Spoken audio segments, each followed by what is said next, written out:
So guys, here we are in Singapore, best known for finance, innovation and education, but also now football. Lion City Sailors are making waves not only at first team level, but they've created one of the most exciting and ambitious academy systems in Southeast Asia. All hands on deck as we go inside the academy.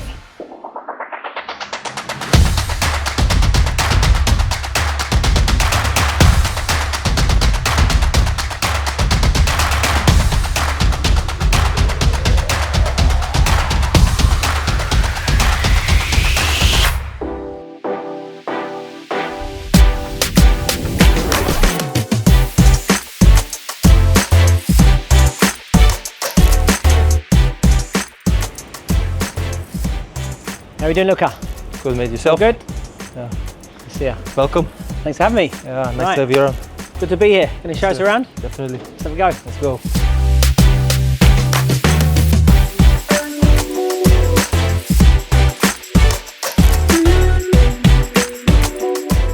Okay, Luca, so give us a little bit of an idea. Talk us through this amazing world-class campus you have here. Yeah, obviously now it looks so much better than it did when I came.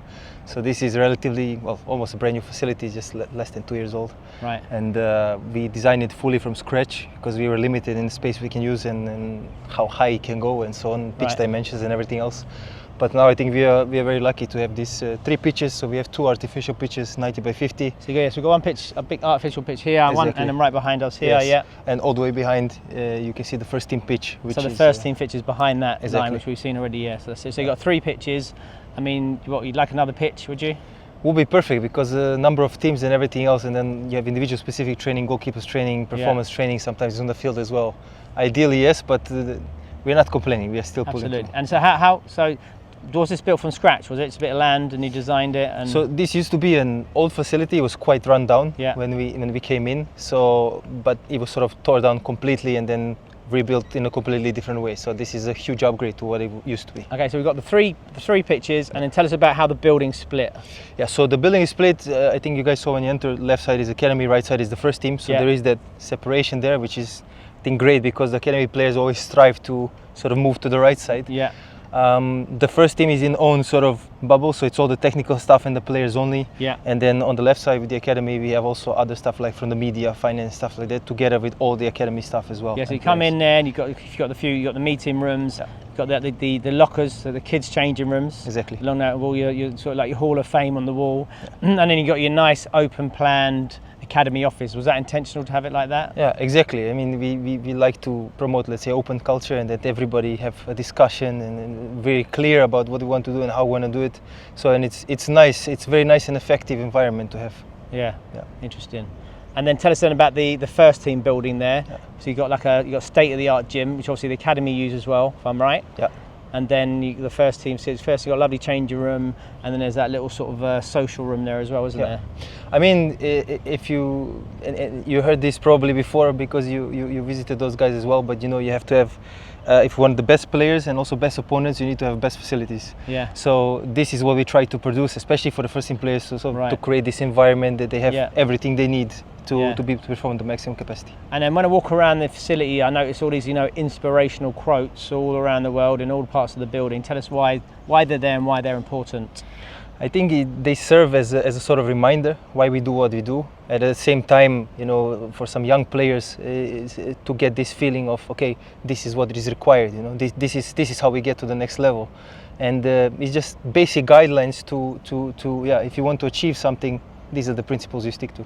Yeah, and also then it's noticed there in the office there, lots of different people from all around the world, lots of foreign coaches. But that's what's quite nice, the mix actually. It's almost a bit like Singapore, isn't it? Singapore's a hotbed of different communities and cultures. It's a bit like your academy.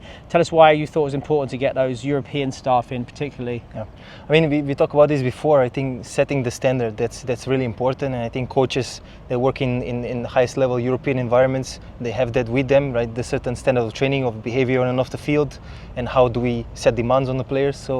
So I think that was really important to bring those kind of coaches so that the local staff can also have a benchmark to which they need to work towards for. Of course, there is a mix of 10 different nationalities, more than 10 now, and local staff as well. So in the end, when you see they look together as a unity, because now some of the local coaches that have been with me since day one, they're actually the foreign coaches report to them, because they've been here the longest and they work with so many different staffs from so many different countries. So the idea is to bring the best talent coaches from Europe and to have them educate our local coaches who can then make the next step in their development as well. Yeah, interesting. Great. Cheers, Luca. Thank you very much, sir.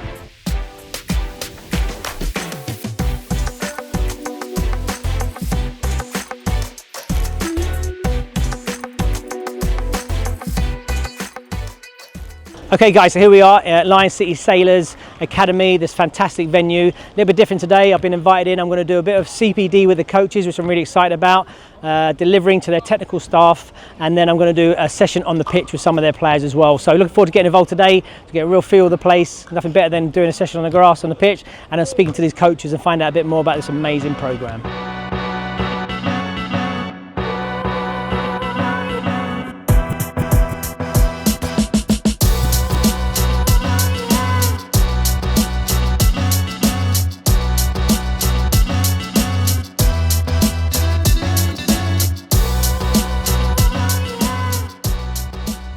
So just finished a session at the Academy Centre. We jumped in the car, we're heading to the National Stadium because the Lion City are playing a Champions League game tonight. So going to the game, looking forward to it. Should be a great experience, my first ever Singaporean football game. So let's go.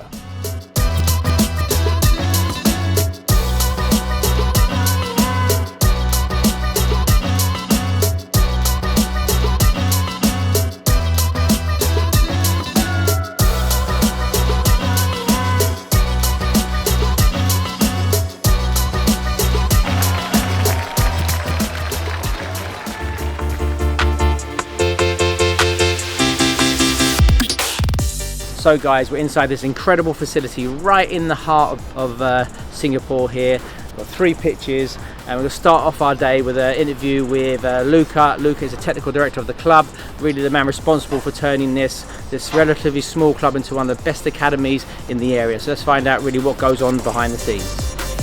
Luca, how are you doing? For me, it's very important to analyze the environment that you're in. Coming as a foreigner, coming with your own ideas, and how you can adapt those ideas into project to where you are.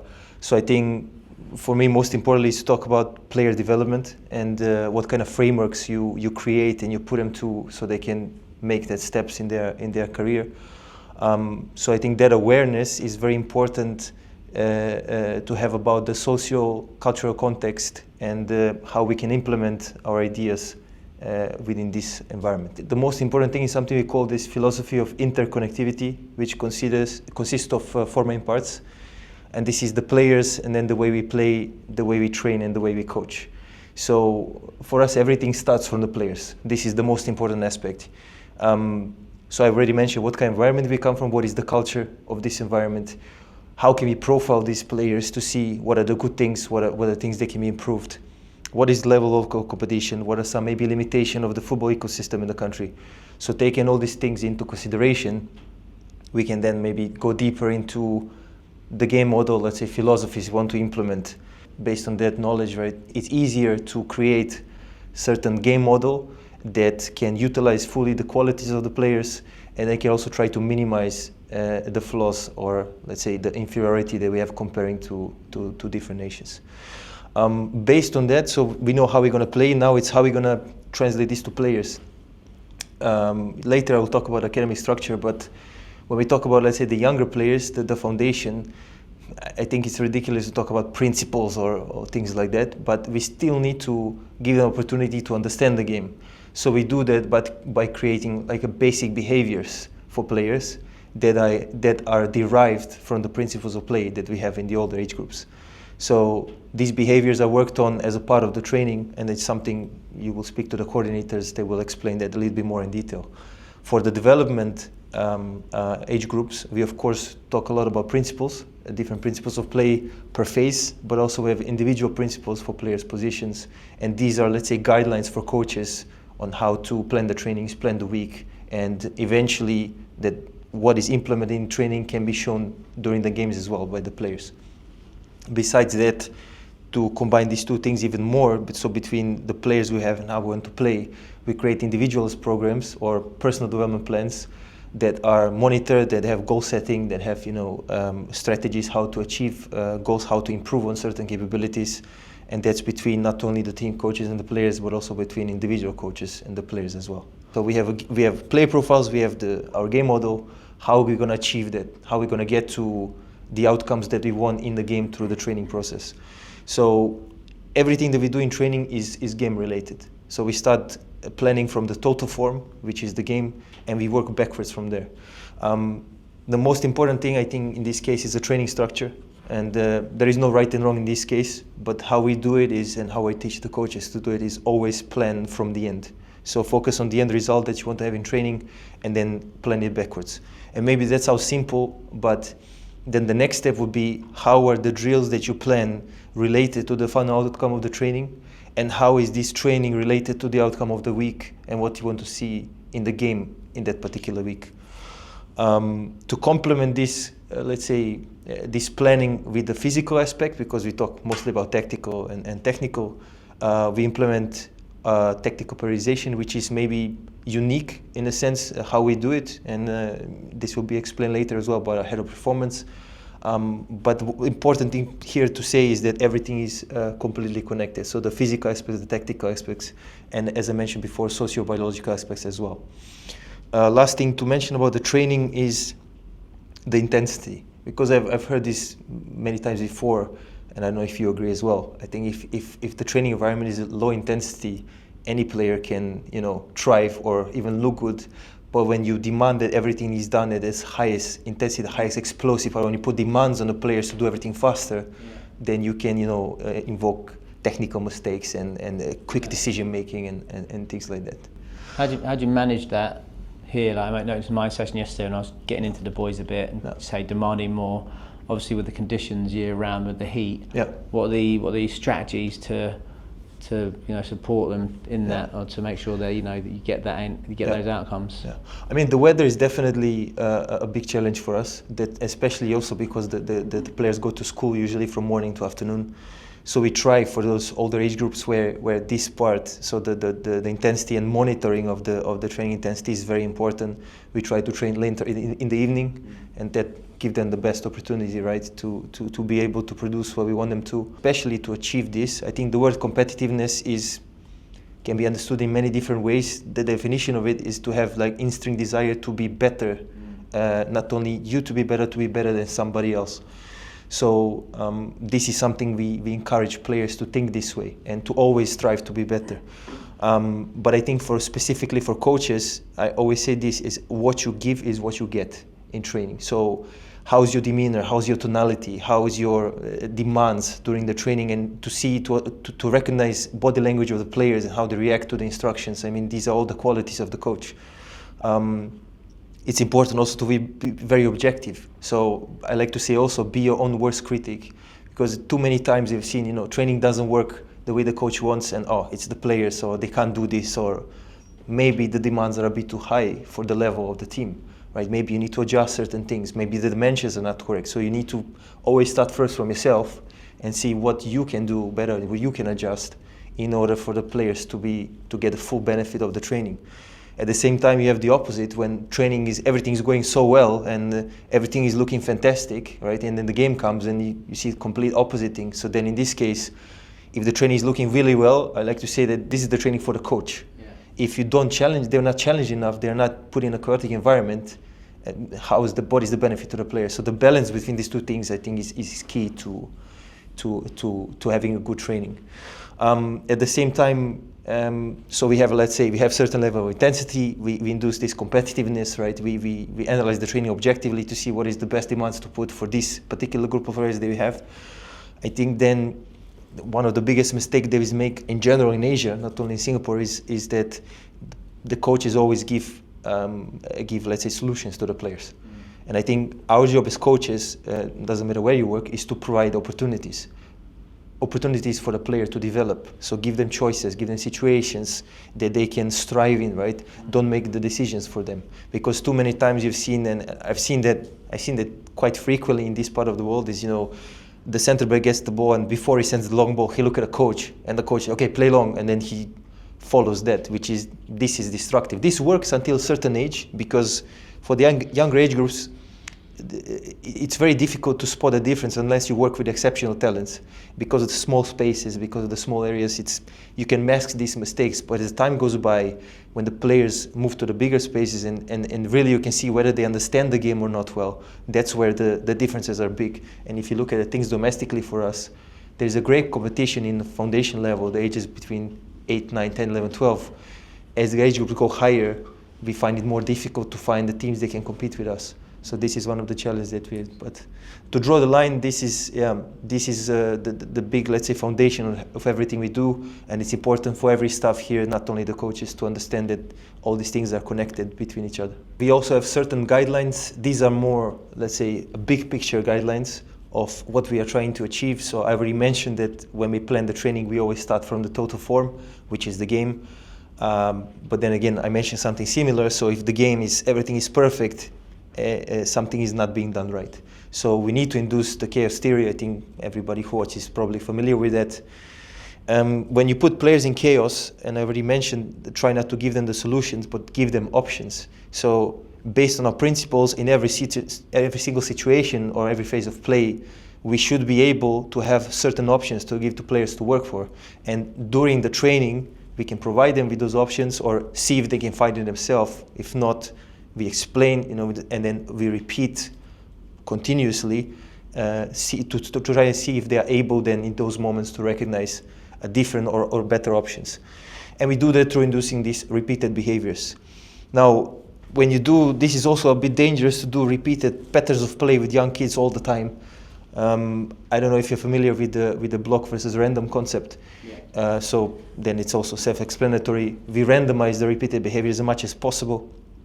And then when we have this established as well, then we want to really step on the intensity part, because we can do everything in a good way. We can recognize things technically, tactically. We can execute the task the coach gives us. Okay, can we do it at the highest possible speed with the highest possible pressure? So why? Because eventually when we get where we want to go, and for us the objective is always to try to compete with the highest possible level we can find, or the teams in Europe or anywhere in the world that are open to host us, to play with us, to compete against us, we know what is waiting for us there. So we want to make sure that our players are fully prepared for those challenges. So you're competing against some of the best teams in Europe there. Yeah. That's interesting, isn't it, in itself? Yeah, I mean, the thing is that if you want players to improve, for me personally, I think you need to give them a benchmark. Not only players, also staff and the coaches. Yeah.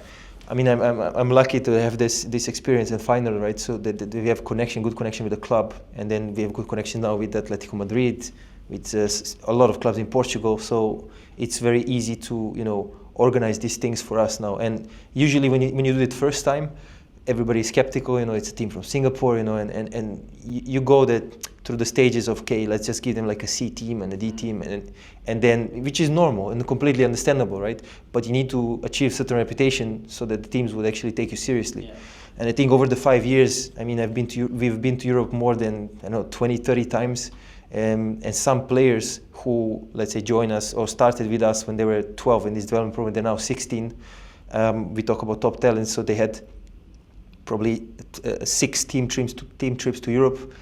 There's probably another 5 to 10 individual trips to Europe when they are integrated as a part of the academy program, right? And just by those experiences, they see, okay, this is where I need to go. And then when they come back, they have certain aspirations, they've seen certain level, and they know that in this case I need to do more, or I need to demand more, not only for myself, for my teammates as well. So setting these benchmarks helps us, right, achieve that. And if you look at the 1 year of program for any player who is in the development phase or transition phase, you're looking at about 4 competitive trips per year. So first trip, we go to Malaysia, so we have very good relations with the JDT, which is the biggest club in Malaysia on academy level. So we play them regularly, every quarter at least, either home or away. It's 1 hour trip for us and for them to meet. We also go to AMD, which is youth national teams of Malaysia.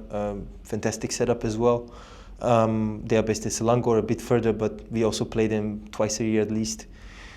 Besides that, so that's the first. Then the second part is, okay, let's go a little bit further away, right, from where we are. We are talking about Thailand. We have also good relationship with some clubs there. Very good competitive teams as well. We are now exploring also Vietnam for PVF in particular. Then the next step again would be definitely Korea, Japan, Australia. Last November we've just had tournament with West United, Melbourne City, round of friendly games. And then let's say the final to finish, to round up the season, let's say not only for players, also for coaches to see what did we work this year. Is it really like, how far did it get us where we want to go? So last week of May, first week of June, it's always the trip to Europe. So usually in our current structure, U13s will go to the Netherlands, U15s will go to Spain, and then U17s will go to Portugal. And this changes from year to year, but this is how we prefer it to happen. Wow, fantastic. Lovely, Luca. Appreciate it. Thank you.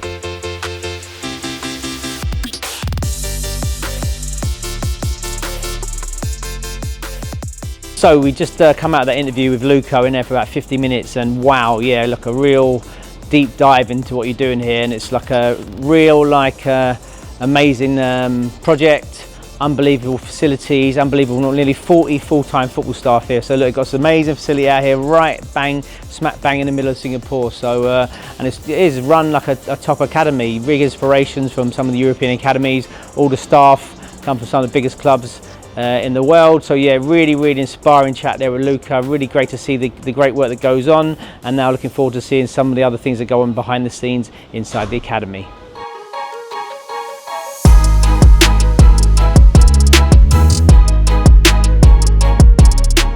Okay guys, afternoon time here. The sessions are starting, obviously because of the weather, the climate. A lot of training's done in the later on in the day. So we've got under 17 session and under 21 session. So we're going to see a bit of the keeper training to begin with the 17s. Then the under 17s full team training come out. And I think we're going to see a bit of the 21s in the gym as well, and then watch their sessions as well. So we're looking forward to seeing what's going on the pitch. Obviously this is what the program's all about, is really what goes on the pitch, seeing these top practitioners get to work. So we're going to start off with this goalkeeper sessions. Let's go.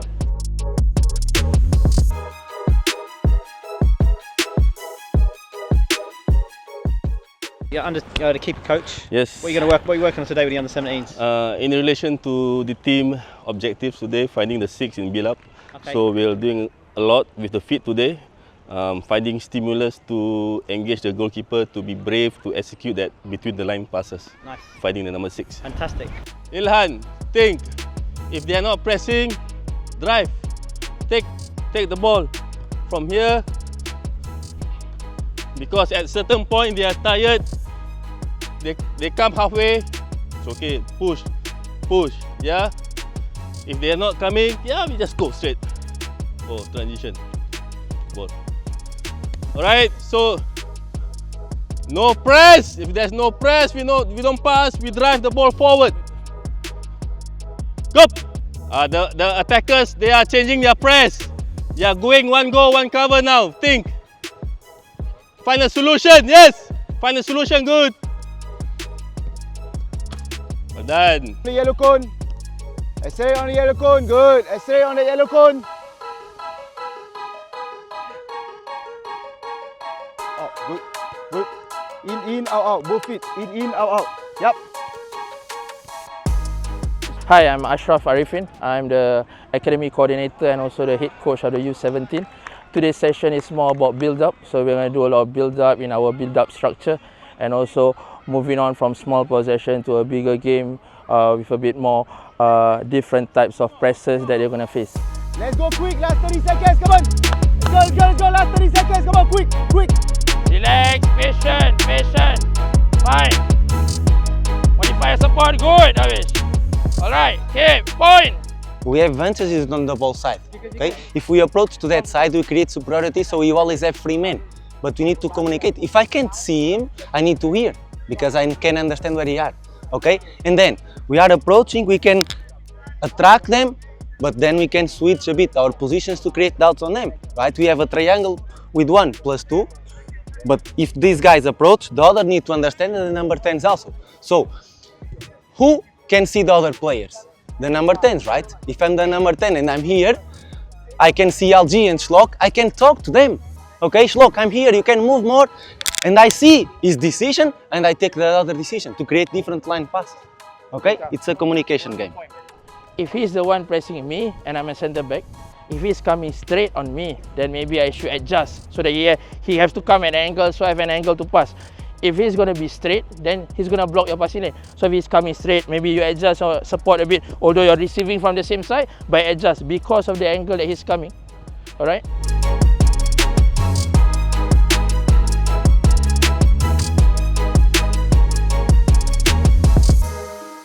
Okay guys, so I just finished there watching the under-17 session. They started off obviously with the keepers did a bit first half an hour, then the 17s. My first impression is just like, wow, like how many staff. So obviously like when watching that first bit, they had like, I think they got 3 assistants, technical assistants who are also age group heads of different age groups. There was obviously the performance coach, video analysis guy who was also joining in being assistant, and obviously the head coach there. So lots of staff, lots of people involved. Lots of work in those, breaking off into those small groups. Really interesting session, obviously a bit of technical at the beginning. Then one of the technical coaches took off the forward line to do some work with the 9, the 7 and 11 because it was playing out from the back. And then they came together for that game stuff at the end there. So yeah, really interesting session, good intensity, good level. Players are good here. So really interesting to see that. But yeah, that's my first impression, that takeaway is that just how many staff. I don't think I've seen so many staff at an academy before, just all involved, all working, getting the players working, all like, you know, communicating. So good session, good really first impression, lovely facility. Like I said, we're in the heart of Singapore here, amazing, beautiful evening. So now basically we're going to go and see the 21s train, a little bit of gym work in there. Then they're on the pitch for the last session of the evening. Let's go.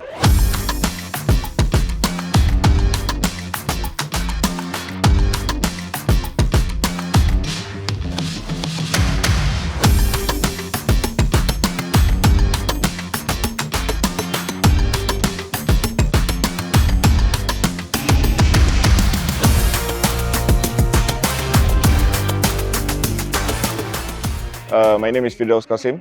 I'm the under-21 head coach, and we are working in the build-up to play against a 4-man press. So we will start off with the performance part. This is more on to get the absolute speed from every individual players, and then once they are done with it, the players will be playing in the positional rondo. There will be a lot of pressing moments where the player have to find solutions under a lot of limited time pressure situations, and then we will split the groups where the attacking players will be with the technical coach to work more on specific attacking patterns, and then the defensive players and the number 6 will be working more with in the build-up situations to play against a different type of press.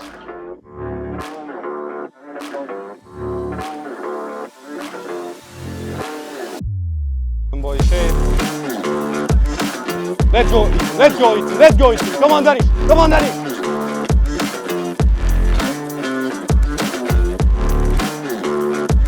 Let's go, real. Let's. Come on, move, come on, move. Now. Come move. Yes. Come on, get out. Oh, go, well done, guys. Well done. All right, well done, Adnan.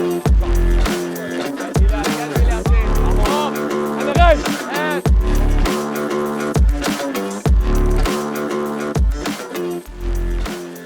Okay, the first part is a system rondo, so it's playing against a different type of press, starting with a 2, and then with a 3, with a 4, and then maximum is a 5. So the players have to find the solutions, whether to find the third man run, the free man, the short options, or to play even to the furthest man. Just coach, so it's quite tight in there, wasn't it? Yeah. So obviously that's what you want, that tight space, the pressing, tight pressing. Yes, correct. Tell us some of the coaching points you would give to the players to help them there. Okay, the most important thing is we want to establish a structure in the build-up to make sure that the players know where the positions of their teammates, to find the connections between themselves, the centre backs, with the 6, with the 10s, to find the body position to receive, to follow the pressing man, when to open up, the timing to support, and basically to progress with a free man to break free from the high press. So the second part is we are working towards to play against a 4-man press, to find the free man, because we are building up with 6 against 4. So we have different triggers on how to support, how to open up against a different pressing system. So the objective of this drill is to find the solutions against a different type of four-man press. Can you just tell us a bit of the setup of the organisation there, what you did? Yeah. So for our players, we have two centre backs, and then one position right in the middle we call on the penalty spot we call the pivot, and then we have two number 6s just outside of the box and two number 10s as well. So the objective is to allow this channel to be open, and then if necessary they have to find the right moments to open up to support. But our game plan in every game, and I think you can see this already, is that we always try to find the solutions through the middle, because I think once it's a little bit high risk but it's a calculated risk. The idea is to break free from the press in the central zones, and then a quick attack towards the middle. So you had those little breakouts, so you had your forwards there, right? So they can break out and then finish up there. Correct. That's correct. Lovely, thanks coach. Okay, thank you very much. I'm Levin, performance coordinator of the academy here at LCS and the U21 performance coach. Today's performance session built up on the gym session. When we go out, we start with running mechanics, try to improve the posture, leg action and arm drive that helps the players to run faster. And then we continued with progressive build-up sprints to prepare the players for their maximum speed. And then the main part of the drill was an exercise where we simulate one situation out of the game to make the players sprint or get their maximum velocity in the football context. So the situation was the progression of the build-up one, where either the center back or number 10 has the ball in the center and then connects with the winger. Either place them the ball in the foot or into space, and the winger is supposed to run with absolute speed, getting pressure from a defender down the line to make a cross and an assist for the game.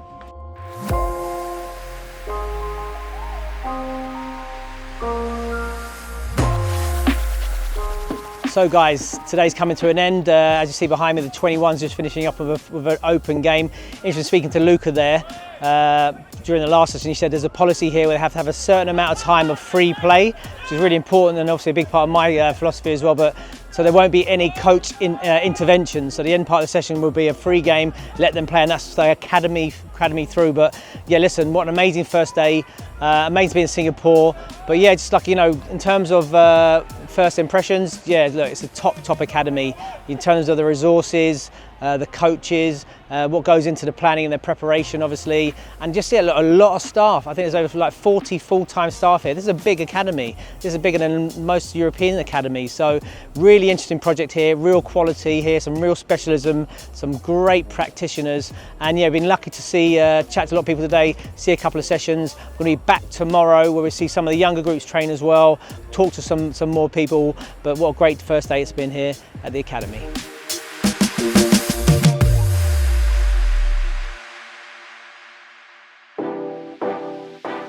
So guys, day 2 of the Inside the Academy shoot. Day 3 really here being in Singapore, but got a great day lined up. I think we're going to be seeing the 13s, the 15s and the 10s. But yeah, amazing day yesterday and lots more time on the grass. And this was all about now, seeing what these guys do on the grass. And listen, they've got a world-class program in terms of the provision, the planning, the preparation, but they really see the nuts and bolts of the coaching is what we're really looking forward to. Looking forward to another great day of Inside the Academy. Rodri, bon dia. Hello. Bon dia. How are you doing? So tell us about your role at the club. What do you do here? So I'm head of individual training Okay. in Lion City Sailors. So I work with the technical trainings in the club. And so technical training is quite a big part of the club culture here, isn't it? Yes. Actually, we started 4 years ago, and yeah, it was only myself, and I was doing a lot of technical trainings. And the good thing is like that was nice. The boys really enjoy. The club feels that is really important to improve these technical abilities. And yeah, then we are 4 now. So we are a department in the club, working like with all group ages from U10 to U21. So you have 4 coaches. What is they spread one to each team, or what happens that work? Yeah, actually we divide. So I actually I'm in the U21 as a technical coach. Yeah. And then we have 3 more coaches, and they need to have one foundation team, so which is like under 10, for example, and under 17. So yeah, we split the roles like this. Is the way we have to maximize our strength, and we can work and we can cover more players with this kind of training. And tell us then, what does your work look like with the under 21s? With the U21s, I work for the coach and for the players. So the work I do, because it's like kind of semi-professional environment, I need to work the technical aspects, but also like according to the game idea. So the coach wants a certain behavior in our game model, and my job is to recreate that in the drills and have some repetitions that the players can be more confident, can explore that actions more. Can you give us an example what that looked like on the pitch? Sure. So normally we have games, right? And we see that, for example, we are lacking in how we are connecting, for example, from our center backs to our number 6, and the coach wants to do in a certain way. And us as a staff, we discuss that, and I have a kind of position specific training for that I try to combine that behaviors with a small numbers of players, so I can make sure that they can have more actions. And tell us about with the younger age groups in terms of, like, you know, the foundation teams. What does technical training look like with those? Is it a bit more sort of global, if you like, and what sort of areas you're working on? So with foundation we work differently, of course, because it's like you say, it's more general technique, and we do a periodization first. So we have this opportunity to work on Tuesdays only technical training. So the foundations is divided for 3 group ages, so under 10, under 11, and under 12, and we split the teams in 2 groups, and each coach have like 5-6 players to work, and we decide every topic week by week, and we try to cover like from pass, dribble, first touch, scan, shooting. And we also work inside the team, so it's something that we are really happy, because it's a really is part of the philosophy of the club. The foundation boys, they know that Tuesday is the technical training, and they know that inside the team on either Wednesday or Friday they will start with technical training as well. So of course there is not position specific, because they are really young. So our purpose is to just to give them tools. We call like tools. Roddy, thanks very much. Thank you. Thank you.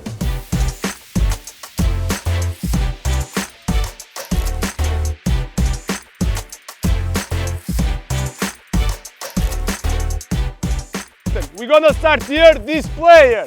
The middle player start behind the mannequin, okay? Why? What we want? We want that this player fake, okay? Drop. Give pass the lane in diagonal, you accelerate there. First touch to beat the defender, accelerate the ball, first touch to beat the defender, and then pass the ball. Different channels, come on.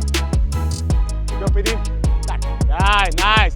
Adrian, on your toes, is rough. Okay guys, so under 15 session just started, but like all age groups, like even the 21s was basically 17s, and then the 15s is basically 13s. Lots of players are playing up. One, because the talent's there, also they play up anyway in their sessions. But yeah, interesting sessions. Main takeaway again, you had the coach, you had 4 assistant coaches, you had the video analysis guy out there as well, you had the performance guy on the computer on there out there as well. There was 8 staff, like including the goalkeeper staff, around that session. Unbelievable coach to player ratio. It's really interesting, all the coaches getting into them. So that's really interesting to see, really amazing to see. Look, I've been traveling around the world, don't see that in most academies. The resources here are really fantastic. In terms of like the sessions, yeah, look, it's a theme seat. They've been playing out the backs. Everybody's on the same theme. We've seen with sort of 21s, the 19s, the 15s, so again 13s, similar sort of players, people doing similar different things. Very much obviously a possession-based style, lots of quick play, lots of quick passing drills, so really interested in the quality of that passing. But yes, you see that cohesive sort of methodology running right through the academy, but good sessions, the sun's out, people are going to jump in and watch a bit of the analysis with the 15s now, and then we're going to run out again to see the 13s train. I think they're going to do a similar sort of session, and then we've got the foundation phase at the end. Let's go. This guy is also very important, okay, to give me passing lane. But as soon as I pass the ball to him, okay, imagine the situation, I pass, I cannot be here. So I pass, I need to change my support. Where? Where I need to go? Yeah, I pass, I give support here, okay? Then I control, important, before I pass the ball, look up, check where is Hakim. Hakim is there, okay? So I pass, Hakim, you have one player here. So long first touch to beat him. Hello, my name is Dinando. I'm the technical coach of under 15. Okay, the idea today was try to link the technical part with the performance, okay, like to activate. And in terms of technical, our idea was stimulate their first touch, okay, because for our game style, the first touch is quite important, mainly for the build-up. So today the topic of the session will be the build-up. So the idea was quite to emphasize the first touch and then their body position, because we try to, every time that we have the ball, we try to play short. So for us, in terms of technical topics, the first touch and body position is quite important. For us, the intensity is like part of our identity in terms of academy. So if we want intensity from that side for the players, we also need to put more intensity. So every time that we are taking the players, for us is like a demanding to emphasize more intensity and push for them, because as a club, one of our big principles is the intensity. I like that. I like the variation. Sometimes a small touch, obviously a pass, but sometimes that explosive touch. You don't see that a lot, do you? Like break the line touch, really get at your feet. Exactly. For us, and you will see after, like I say, in terms of build-up, we try to every time try to play short. And sometimes we try to go short to attract. So the idea when we play short with slow pass is like to attract, and then we try to break the lines with a strong pass. So we here, in terms of pass and drill, if there, because it's the main point, we want to do this, for us it's very important they work also here what we're going to do after. So we try to variate this kind of acceleration when we are passing the ball. Your first touch, come on. Rick, pass. Get information. No, see like 5v3, right? Yeah. Basically. So they've got to play direction like that, or they Exactly, direction. So Yeah. they have to go up and down. Exactly. So you win it, you've got to go to the other side, yeah? Yeah, the idea is quite to maintain the ball. Okay. So that's good, because then you've got to try and split. You're trying to split the three. Exactly. The width of the person in the middle. And then what we try to do, of course, maintain the ball, because we need the ball, and also the player on the middle. We try to put always the central mids. Why? Because we need them to receive it. Yeah, and to link with other ones. So when we are doing this, our central mid is in the middle, also to work the scan, the body position, the change in support. So, when you receive the ball and you are ready, your first touch has to move forward to progress for the next situation, okay? If you stop between the legs, if you stop the ball between your legs, then you will be pressed and you just can't bounce, okay? You understand? Come on. I'm Albert, I'm the head coach of the U15 team. Our topic this week is the building up. So we are trying to progress during the week about how we can build up with 3 in the back, and then how we can connect with the 6, with the players in the pockets, to try to reach the opponent's half. So that was like a rondo, basically, with 3, it was like a 5v3, yes. Correct? But what I liked about it was directional. So you're basically trying to play through that 3, aren't you, really, to try and stretch the pitch and try and find the split passes, maybe? It's just to understand our first position with the 3 in the back, and then with the number 6 in the middle. So how can we create the third man, how can we find the free player, and how can we progress playing inside or outside, depending on the situation. And how big was that square?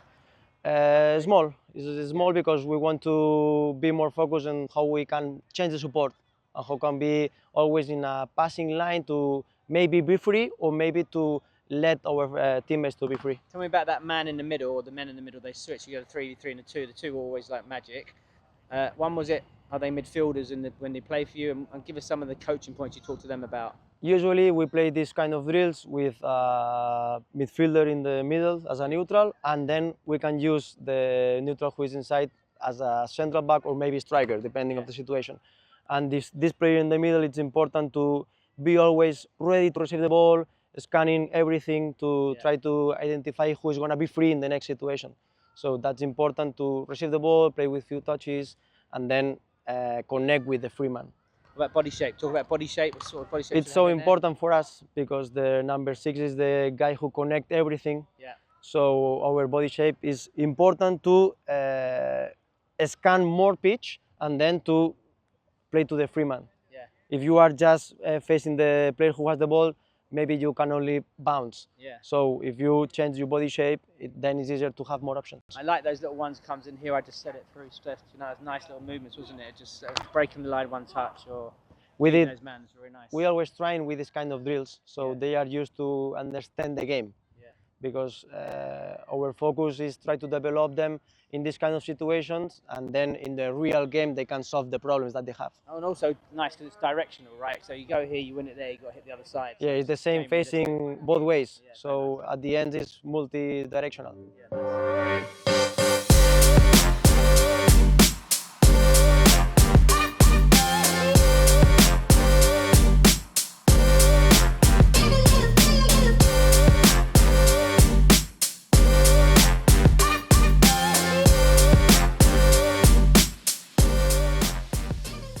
So Ashraf, Yes. welcome. Well, thanks for having us. Tell us, what do you do at the club here? So I'm the academy coordinator, and I'm Okay. also the U17 head coach. Okay. Yes. On a day-to-day basis, I watch over the whole academy, as in the synergy between all the departments, the recruitment, the players, the administrative, and how it goes on to the pitch. Okay, so Yeah. if I'm not mistaken, you have like Luca almost oversees the technical director. Yes. Works with the first team, oversees the academy, and then you work directly under Luca. Yes. Is that correct? So you're overseeing like the day-to-day. Yeah, running day of to the day, club. everything about the club. You know, the working relationship between the coaches, the medical, the performance, the administrative staff, analysis, how everybody functions in the club. Okay. So that is basically more of my job to make sure that it functions. And how long have you been at the club? So I've been here since we started in 2020. Okay. So I came on as a part-time coach. I was an educator for 15 years. Okay. I was a teacher before leaving a teaching career to pursue passion. So I've been here since. So Same, like me, same. you're an educator before Yeah, this? yeah, exactly, yeah. Yeah, so I started off as an under 10 coach. Right. And then I moved up through the ranks. I became head of foundation. And then now I'm where I am as an academy coordinator. Very cool, very cool. So, I mean, obviously you've seen lots of things change. Yes, As Luca definitely. just showed us, you have like 40 full-time staff here or something like Yes. that. What are the challenges of trying to bring all those people together and get it run like a finely tuned machine? Yeah, I think the main challenges is that everybody comes from a different background. Yeah. Bringing lots of experience from different areas of the world. Yeah. And then trying to sync them together. I think the main thing that makes everybody focus is the players. So we are very player-centric. Yeah. We have to understand that even coming from different backgrounds, that the players here are different from everywhere else in terms of their upbringing, their education system, and how we best develop them individually and also as a team, and how they function inside their head and their environment that they have around them. How do you find it with like you've got lots of European coaches, specialists? Yes. So how do you find that multicultural, interdisciplinary team, if you like, bringing that? Is it a challenge bringing all those guys together, or is what's quite interesting to me is that Singapore is very multicultural, isn't it? Yes. Quite a mix of lots Yes. of cultures living well together, and it's almost it's almost like a metaphor for that, isn't it? Really, with this academy. Yes, so basically, I don't think it's a big challenge because I think first in terms of recruitment, we take on a lot of interviews to really and background, asking about how this guy personality. Yeah. So I think the personality, if the personality fits the environment that we have here, then it makes it a good hire. So of course, this is very important in terms of how they maintain their relationship. And then I think we are quite a big family here. I don't think any of my foreign staff or local staff feel they are out of place. We also practice a very open door policy. we discuss things, we argue about things, we agree, disagree, or agree to disagree in a lot of things in this academy, and that's the colorful part, right? Having everybody together and trying to sing, because what our focus on is how we value add the individual or the players we have here. Lovely, thank you. Yes.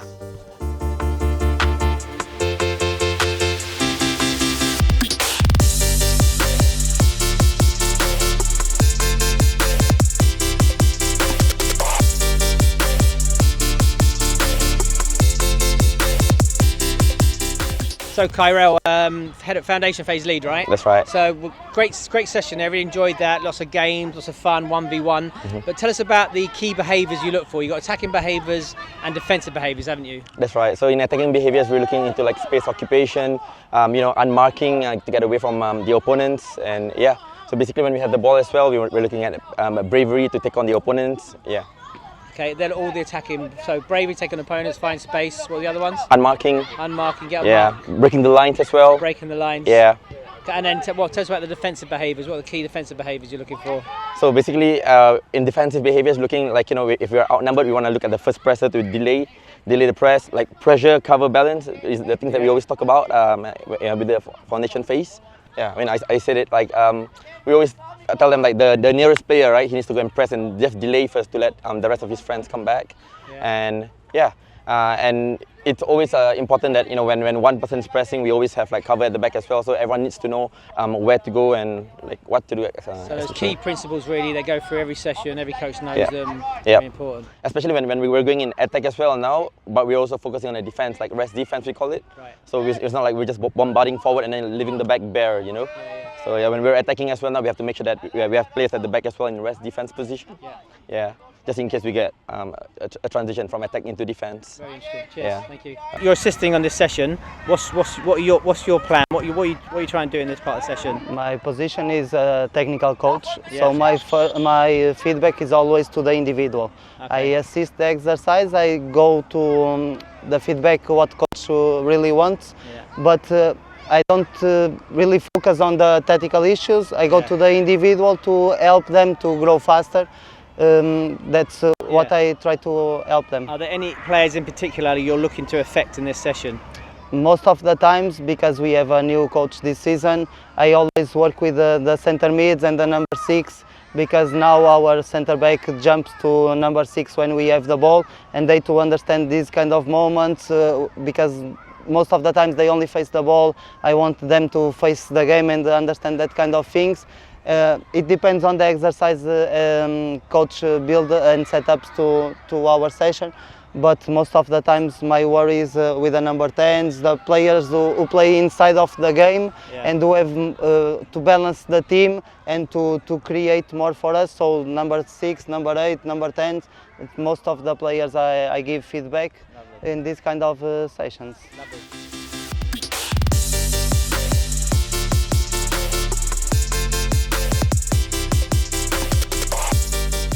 Hi, my name is Farid Samsuri. So basically I'm the performance coach for under 12 and also under 17, assisting U21 too. So today I'm going to do a bit of rondo with acceleration involved.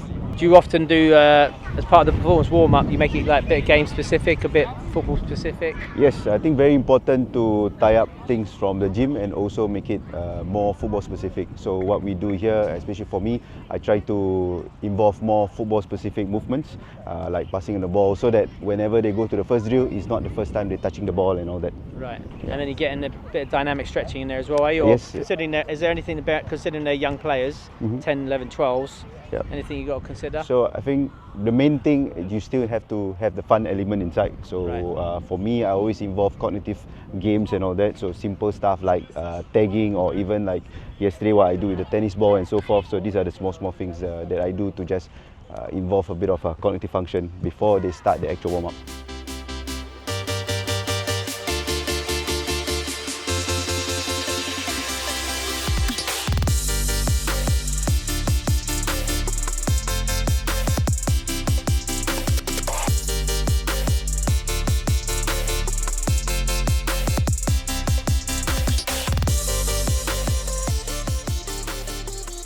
Keeper position, we're going to move from one side to the other one.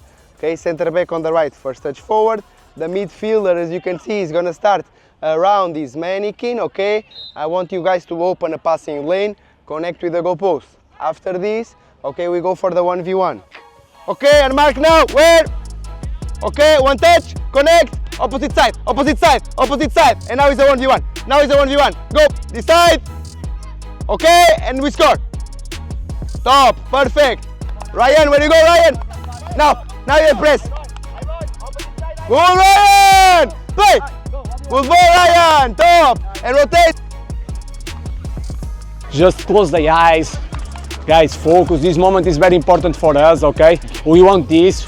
We want more of them, okay? Tomorrow we have game, okay? Prepare, energy. When you feel okay, just tell me, okay? Close your eyes, close your eyes. When you focus, feel okay, focus. just tell me, okay? We are just starting. Come on, come on. Close your eyes, close your eyes. Focus on the little. Come on, come on, come on. We are sailors or not? Like this cannot. We are sailors or not? Vamos! Okay. Come on, come on, come on, come on, come on. Okay, just to remember you guys, the ball is gonna start with Coach Vital and Coach Ryan. When I say go, Coach Vital is gonna pass the ball to the keeper. Okay, imagine build-up situation. You control the ball, connect to the right side. 1v1 against the closest mannequin. Okay, imagine. Jazz, you finish. Daito. You finish as well. Okay, Pac, you finish the ball. You go out. Second ball. This player come inside the yellow square. You, Safi, you come to defend the ball. Coach Vital is gonna pass. And here, 1v1 with opposition. Be aggressive in this moment, okay? Target, goal, okay? Back, nice, Daito! Okay, look up! Hello, my name is Dinando. In under 11, I'm the technical coach. Dinando. Dinando, yeah. What's your nickname? Dinando. My name is Diogo Costa, but my nickname is Dinando. Dinando. Okay, so Dinando, tell us about the first session you did, the ball mastery warm-up. Of course. Usually what we try to do in ball mastery, we try to mix all the players under 10, under 11 and under 12 and try to create a relation with the ball. How? Doing the ball mastery. And in the ball mastery, we try to do some skills with the ball. Of course, when we are doing ball mastery, our idea is try to give them, for the players, more time with the ball. And then we have some names for football names when they are doing the movement. But in terms of object, our objective when they are doing ball mastery is relation with the ball and create more actions. And then tell me about your coaching style. That's what I like so much. Lots of energy and enthusiasm. Yeah. Tell us about that. Oh, is that natural? But yeah, it's natural. But why is it important? That's got to tell yeah, why it's important. For me. On my past, I used to be a football player in Portugal.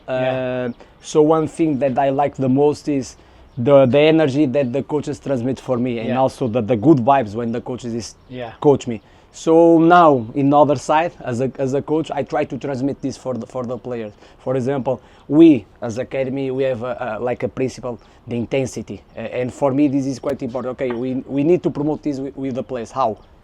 Depends of us. And for me, my intensity when I'm doing my training, my coach must be like this, because I believe, for me, the most important thing for the players is try to learn as much as they can, and the learn come from the enjoy the environment, and we are the key for this. And I try to put everything in my role in this case.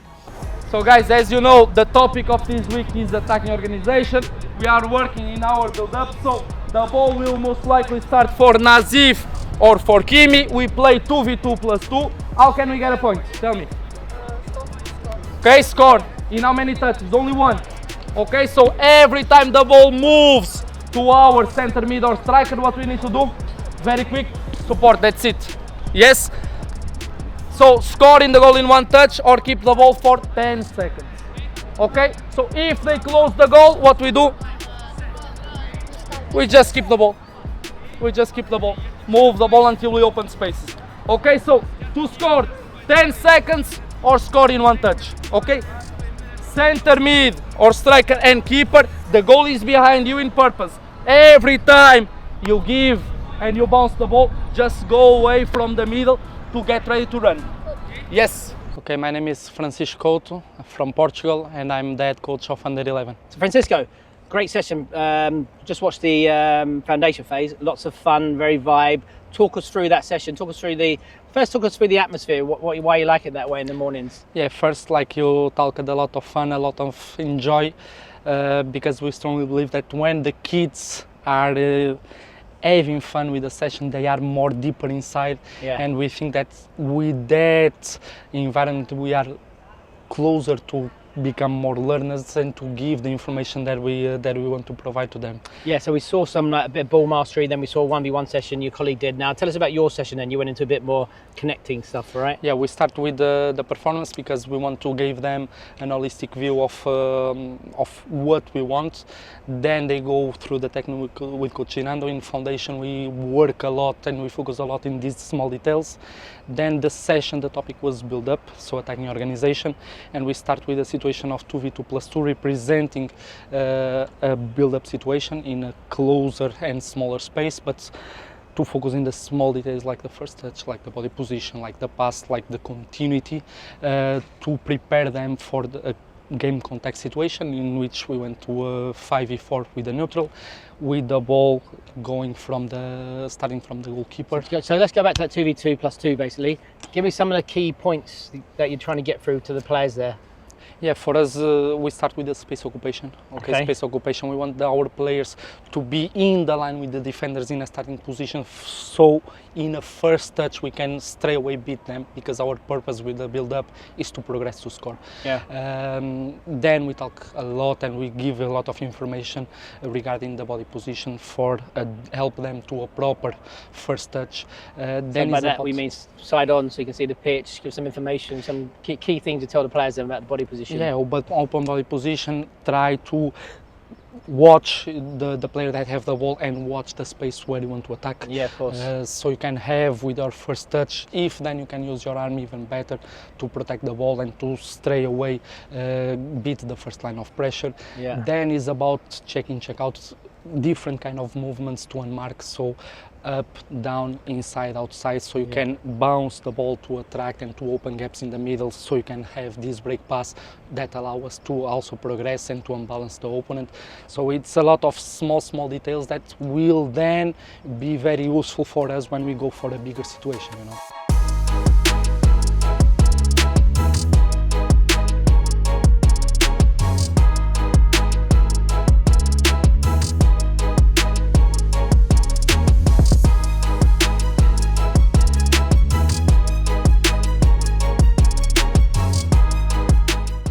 Hi, I'm Denise and I'm the club nutritionist of Lion City Sailors. So Denise, what's going on here now? The boys are having their pre-game meal. So yeah, they are off to Malaysia in about an hour. Okay. So there's not going to be any food anymore on the road. So yeah, we make sure that the boys are stepping into the bus all fueled up. So stocking them up? Stocking them up, mainly carbohydrates. We have some pancakes, which is a bit of a comfort food, but let them eat enough tell carbs. us about what's your general role then? I mean, what are some of the things you need to do, and why have they brought you in? Yeah, well, I think especially within the academy we have a lot of young boys whereby their maturation and their growth is very important. So yeah, we start with just creating some healthy habits in terms of healthy nutrition, how they can take care of their body, why is healthy nutrition important in the first place. And then from the older age groups, it's going to be a little bit more personalized. So yeah, players. So a lot of education, trying to teach the boys how to eat, what to eat, how to stay hydrated, I imagine. Yeah, especially in this kind of weather conditions, we focus a lot on hydration as well. And what's maybe some of the other challenges? Obviously, you're from Europe, you're from Holland. Yeah. What's some of the other challenges in this part of the world, maybe with nutrition and that sort of thing? Yeah, well, I think first of all, it's the climate here that is very different from Europe, especially from the Netherlands. So yeah, this is something that we pay attention to, providing electrolytes, ice boxes across the beach. So yeah, this is something that is different than in Europe. And other than that, I think the food culture here is very different as well. So there's a massive order out takeaway culture.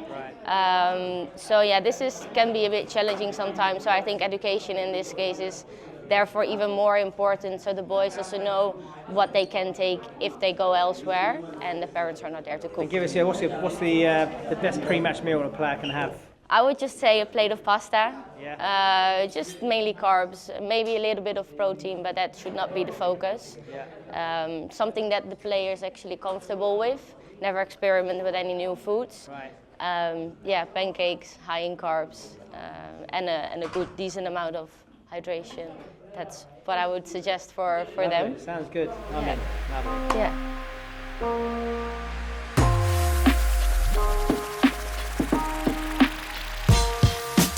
So guys, that's it. And all I can say is, wow, what a place and what an academy. This place stands up to some of the best academies in European football as well. So they should be really proud of themselves, what they've achieved in only 5 years.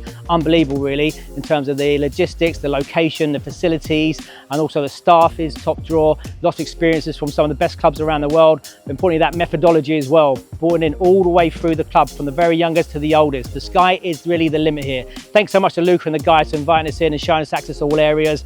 And I can't wait to see where this club goes in the future. Join us next time to find out what happens inside the academy.